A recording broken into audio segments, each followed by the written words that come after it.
Ilang awit pa ba ang aawitin o giliw ko?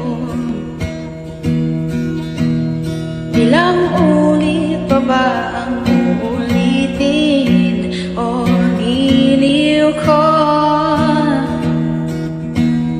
3 oras na akong nagpapakyut sa'yo, di mo man lang pinapansin ang bagong t-shirt ko.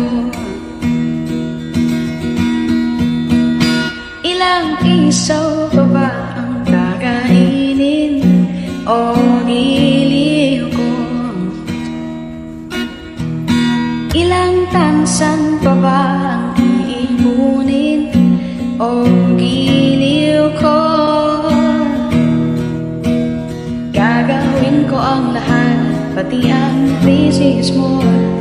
Huwag mo lang pagkait ang hinahanap ko. Sagutin mo lang ako, aking sintay, walang humpay na ligaya. At sa